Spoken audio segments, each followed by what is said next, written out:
Hello विद्यार्थियों, कैसे हो सभी।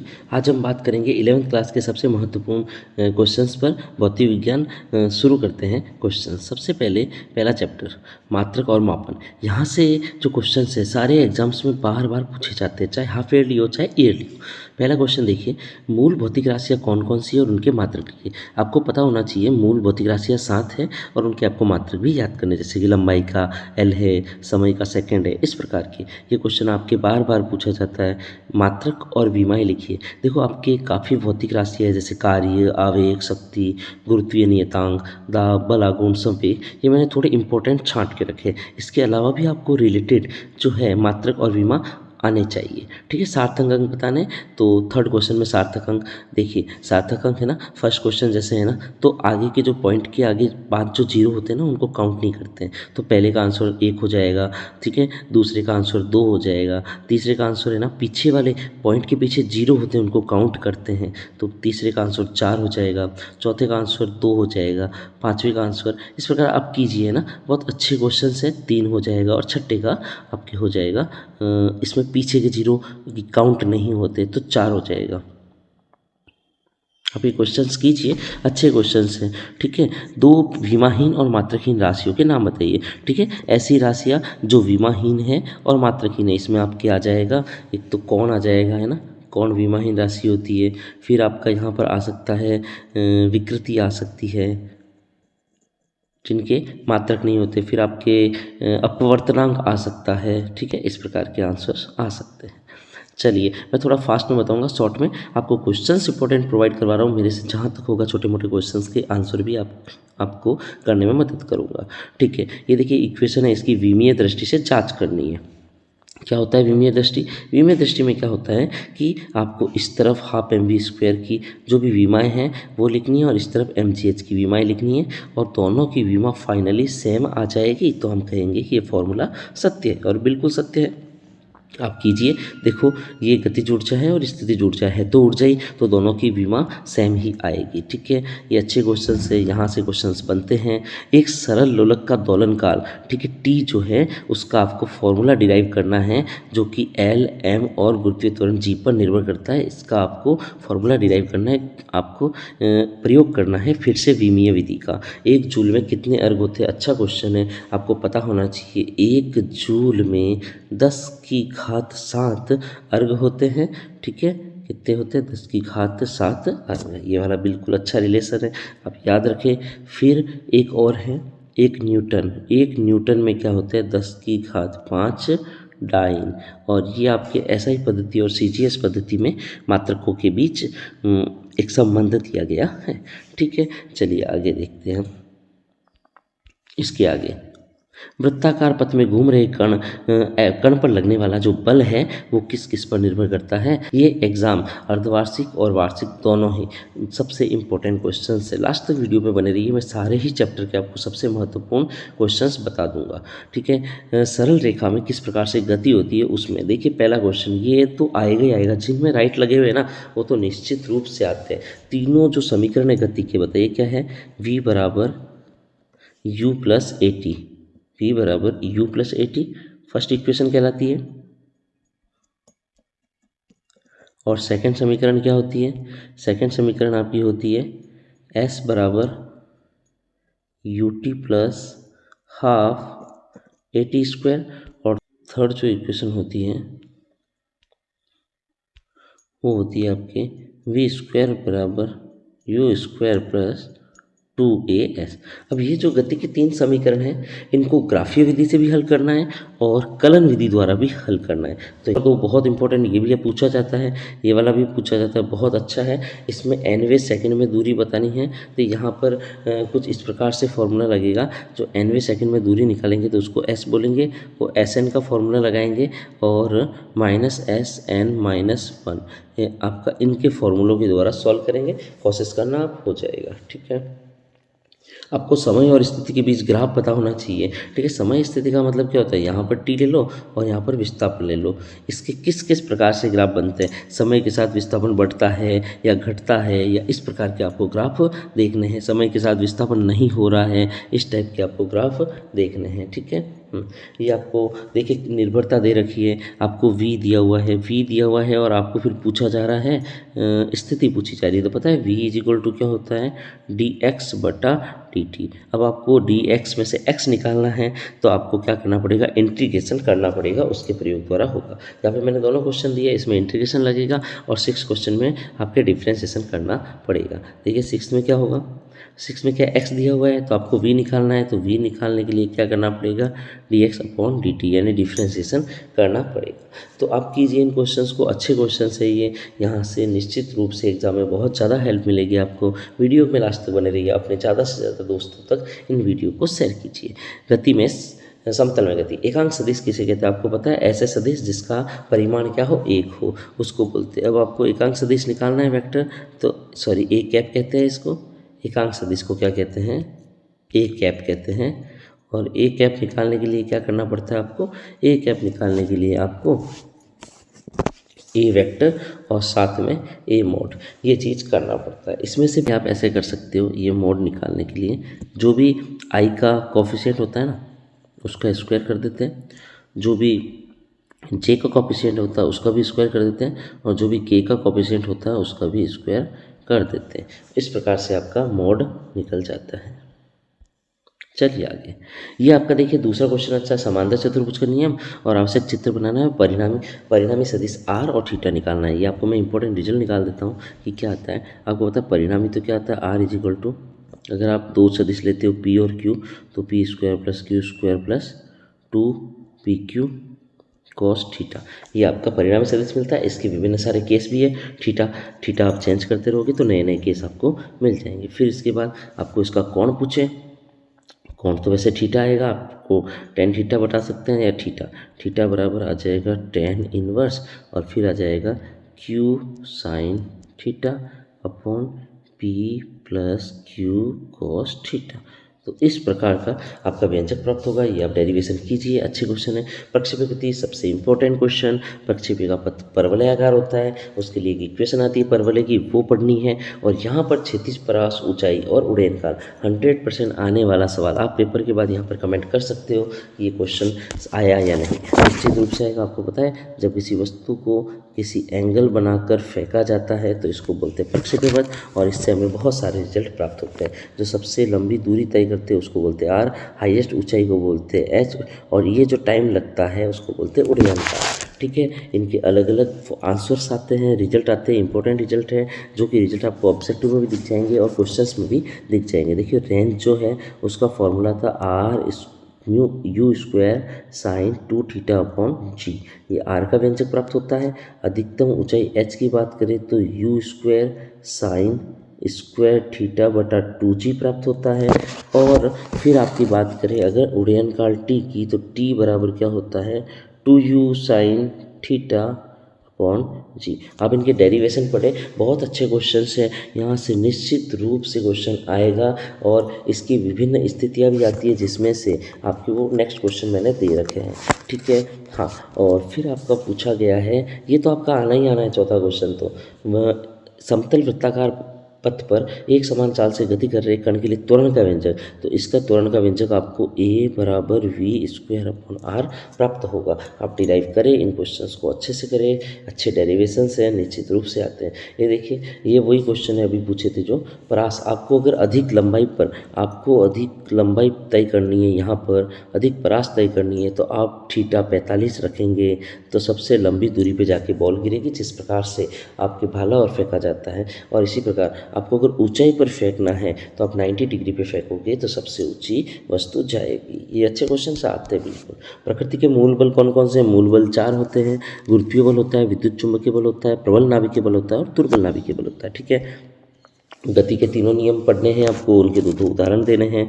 ठीक है, संवेग संरक्षण का नियम क्या है कि अगर किसी प्रकार का बाह्य बल नहीं लगे तो ऐसे में संवेग क्या रहता है, संरक्षित रहता है। ठीक है, कांस्टेंट हो जाता है, पी कांस्टेंट हो जाता है। कब? जब ये आपका न्यूटन का दूसरा नियम है ना, संवेग में परिवर्तन की दर लगने वाले बल के बराबर होता है। पर मैं कह रहा हूँ बल अगर 0 हो जाए तो क्या होगा, dp upon dt equal to 0। और ऐसे में कह सकते हैं p क्या रहेगा, कांस्टेंट, यानी संवेग संरक्षित रहेगा। यही संवेग संरक्षण का नियम है। संवेग आवेग प्रमेय क्या है? ठीक है, आप ये क्वेश्चंस कीजिए, निश्चित रूप से आपको बहुत सारी हेल्प मिलेगी। ठीक है, फिर आप देखिए समतल वृत्ताकार पथ पर गति कर रहे सुरक्षित चाल। यदि आप किसी समतल वृत्ताकार पथ पर गति कर रहे हो तो आप किस स्पीड से गाड़ी चलाओ कि वो आपकी चाल सुरक्षित है, तो mu R G, root mu R G, ये इसका डेरिवेशन होगा। आप इसका फाइनल आंसर, फाइनल रिजल्ट पढ़ेंगे, यहाँ से आपको हेल्प मिलेगी। ठीक है, डेरिवेशन इनके कीजिए। ये जो है करवट के लिए अगर अधिकतम चाल पूछे कि किसी भी करवट अगर ढाल वाली, ढालू अगर है आपकी रोड, तो उस पर क्या काम करेगा फॉर्मूला, वो अपन देख लेते हैं।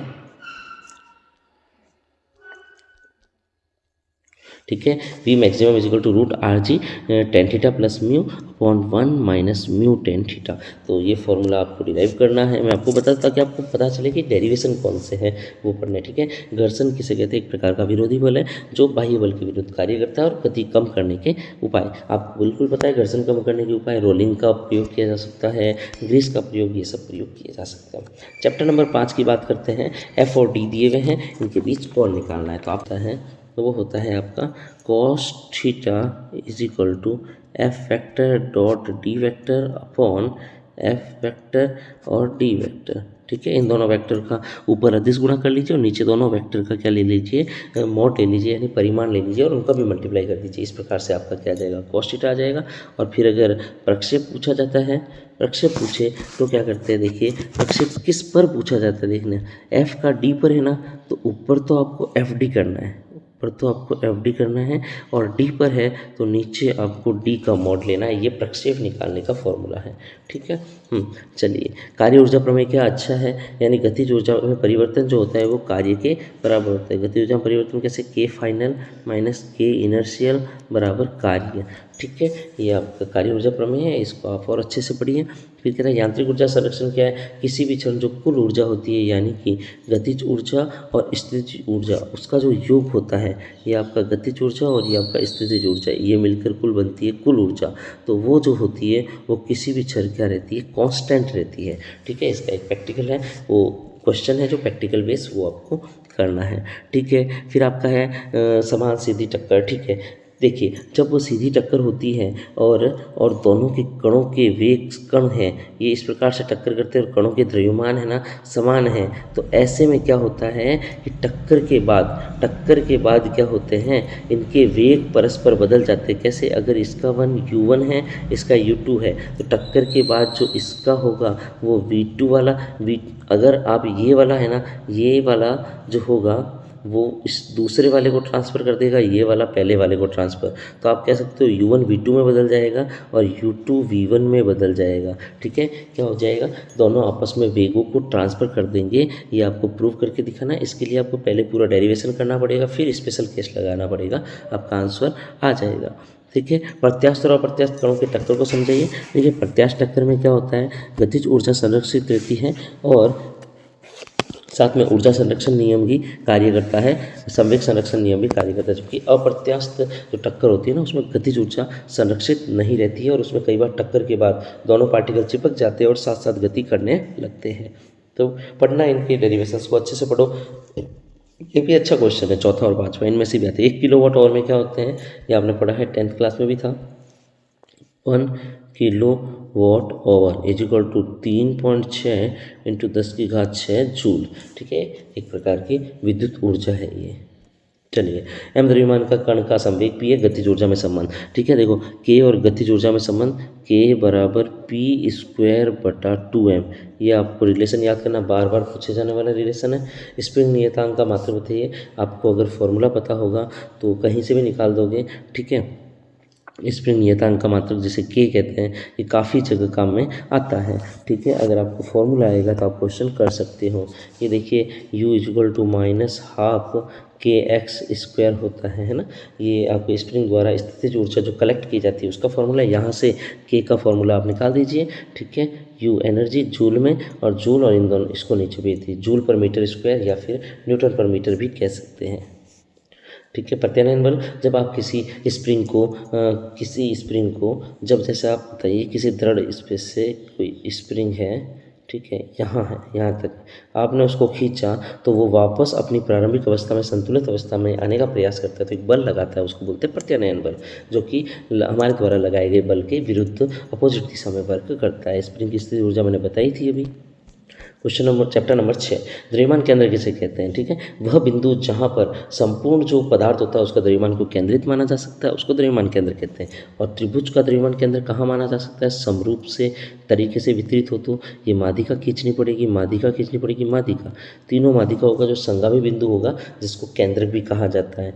तो कह सकते हैं केंद्र पर इसका क्या होगा? इसका द्रव्यमान केंद्र होगा, सारा द्रव्यमान टिका हुआ होगा। मूल सिद्धांत से घूर्णन गति के लिए देखो, जो आपके रेखिक गति है ना, रेखिक गति में पहला समीकरण क्या है? v बराबर u प्लस ए टी। वही घूर्णन गति में क्या हो जाता है? ओमेगा बराबर ओमेगा 0 प्लस अल्फा टी। ये आपकी बुक में एग्जाम्पल्स में मिलेगा, वहाँ से मैंने क्वेश्चंस लिया है। ठीक है, एक तरह बल आघूर्ण ज्ञात कीजिए। आपको पता है बल आघूर्ण एक प्रकार की सदिशों का सदिश गुणनफल द्वारा प्राप्त होता है। तो आपको बल आघूर्ण का फॉर्मूला लिखना है F क्रॉस आर, और क्रॉस प्रोडक्ट करना है दोनों का, तो आपका आंसर आ जाएगा। क्रॉस प्रोडक्ट का तरीका देख लीजिए आप, ये भी होता है आई जे के, फिर आपको एफ के कंपोनेंट लिखने हैं, एक्स आर के कंपोनेंट लिखने हैं, फिर इसको सॉल्व करना है। कीजिए, सदिशों का सदिश गुणनफल और अदिश गुणनफल दोनों ही आपको आना जरूरी है।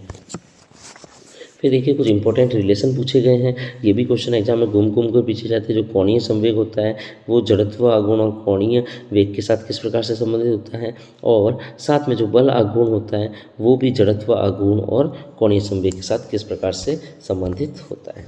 ठीक है, मैंने यहाँ सारे ही बुक के इंपॉर्टेंट क्वेश्चंस ले लिए हैं जो कि आपके सारे एग्जाम में आते हैं, है ना, क्योंकि इस बार राजस्थान लेवल का एग्ज़ाम हो रहा है, प्रदेश लेवल का, तो पूरे जो इंपॉर्टेंट क्वेश्चंस है वो पढ़ेंगे तो अच्छा पेपर आने की उम्मीद होगी। ठीक है, कोणीय वेग और रेखीय वेग में संबंध स्थापित कीजिए। तो कोणीय वेग और रेखीय वेग पूछे तो कर सकते हो, ये आपका नॉर्मल वाला वेग होता है, ये आपका नॉर्मल v होता है, और r ओमेगा लिख सकते। इस प्रकार त्वरण का पूछ लें तो a बराबर क्या होता है? r अल्फा होता है। ये आपका रेखीय त्वरण, ये कोणीय त्वरण, ये रेखीय वेग, ये कोणीय वेग, ज़्यादा फर्क नहीं है, साथ में r आ जाता है।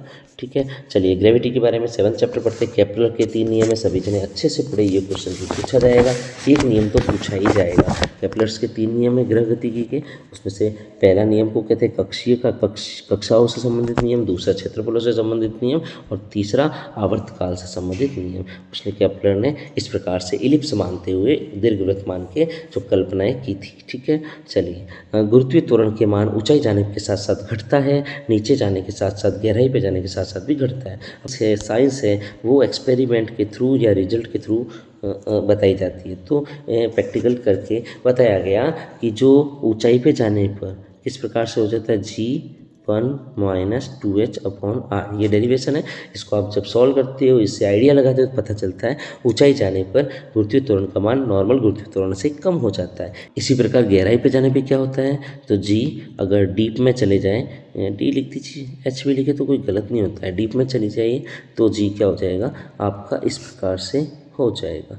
तो ये आप डेरिवेशंस कीजिए। ठीक है, इससे आपका रिजल्ट पता चलता है कि नॉर्मल जी से ये वाला जी कम है। अच्छा, एक चीज़ देखिए, ऊपर और नीचे जाने पर दोनों में ही है ना परिवर्तन होता है, दोनों में ही कमी आती है, परंतु ऊपर जाने पर दुगनी कमी आती है। यानी आप नीचे चले जाओ 1 किलोमीटर और ऊपर 1 किलोमीटर चले जाओ, ऊपर ज़्यादा फर्क आएगा नीचे की तुलना में, वो भी दुगुना। ये परायण वेग बहुत इंपॉर्टेंट है। अगर आप किसी वस्तु को 11.2 किलोमीटर पर सेकंड से इस फेंक दिया जाए तो वो पृथ्वी के गुरुत्वीय क्षेत्र को पार करके बाहर चला जाएगा और वो वापस पृथ्वी में लौटकर नहीं आएगा। इसका आपको फॉर्मूला डिराइव करना है। पृथ्वी के लिए 11.2 है, और इसका जो फॉर्मूला आप जब डिराइव करोगे वी एस्केप वेलोसिटी ई, तो ये आएगा √2gr। जब ये सारी वैल्यूज़ रखते हो तो 11.2 आपको मिलते हैं। चंद्रमा के लिए भी ये कैलकुलेट कर सकते हैं, अगर उसकी रेडियस रख दी जाए तो, उसकी गुरुत्वीय त्वरण रख दिया जाए तो। पृथ्वी के लिए g की वैल्यू 9.8 होती है और इसकी r की वैल्यू 6400 × 10³ मीटर होती है। पृथ्वी की रेडियस है ये।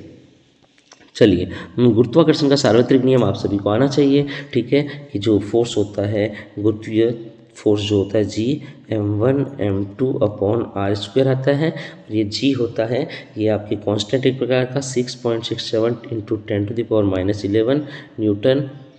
10⁻11 न्यूटन मीटर स्क्वायर पर kg स्क्वायर। ये है बहुत इंपॉर्टेंट, इसकी विमा भी पूछी जाती है, तो विमा आप बना दोगे तो हो जाएगा। देखो विमा हूँ, आप वो याद कर लीजिए और सारे फॉर्मूले को उससे लिंक बिठाइए, आपको काफ़ी क्वेश्चन में हेल्प करेगी। आपको बल यानी कि फोर्स की विमा याद कर लेनी है, m1 L1 T-2।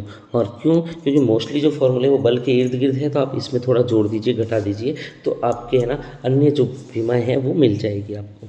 चलिए ये हो गया पृथ्वी की सतह के निकट परिक्रमण कर रहे उपग्रह का कक्षीय वेग का। देखो उपग्रह का कक्षीय वेग भी उसी प्रकार होता है, ऑर्बिट कह सकते हैं, जिस प्रकार आपका पलायन वेग था। ये RG आता है, उसका रिजल्ट आपके 2RG आता है। इसको सॉल्व करते हैं तो 7.92 मिलता है, 7.92 किलोमीटर पर सेकेंड। ठीक है, ये आपका कक्षीय वेग है उपग्रह का। पृथ्वी ध्रुवों से चपटी क्यों मानी जाती है? क्योंकि पृथ्वी अपने अक्ष पर घूमती है, उसके कारण अपकेंद्रीय बल कार्य करता है, इस कारण ये होता है। 8वां चैप्टर देखते हैं, ठोसों के यांत्रिक गुण। इसमें सबसे इंपॉर्टेंट प्रतिबल और विकृति में ग्राफ बनाइए। ये सवाल बार बार पूछा जाता है। अगर इधर मैं विकृति ले लूँ, इधर प्रतिबल ले लूँ, तो कुछ इस प्रकार से ग्राफ बनता है। ठीक है, हाँ थोड़ा सा ऊपर जाके हल्का सा ऐसे करवाता है, आप पढ़िए, ये सवाल आपको मिल जाएगा बुक में। प्रत्यास्थ सीमा में हुक का नियम, हुक कहता है जो प्रतिबल होता है F, प्रतिबल जो होता है F तो नहीं कह सकते, F1A होता है। प्रतिबल जो होता है वो विकृति के क्या होता है, समानुपाती। यंग का प्रत्यास्थ गुणांक है प्रतिबल, प्रतिबल बटा रेखीय प्रतिबल बटा रेखीय विकृति। प्रतिबल में क्या आ जाएगा F/A, और विकृति में आ जाएगा डेल्टा L, लंबाई में परिवर्तन बटा लंबाई। तो इस प्रकार से आपका यंग का प्रत्यास्थ गुणांक का ये सूत्र हो जाएगा। ठीक है, और फिर ये सवाल आपके सामने, प्रतिबल और विकृति को परिभाषित कीजिए। ठीक है, हाँ प्रतिबल किसी वस्तु पर जो बल लगाया जाता है, बाह्य बल, उसको प्रतिबल कहते हैं, और उसके कारण उसकी आकृति में जो परिवर्तन होता है उसको विकृति कहते हैं। बहुत बहुत धन्यवाद। ऐसे ही आप पढ़ते रहिए, मैं आशा करता हूँ आपके बहुत अच्छे से अच्छे मार्क्स आएंगे। धन्यवाद।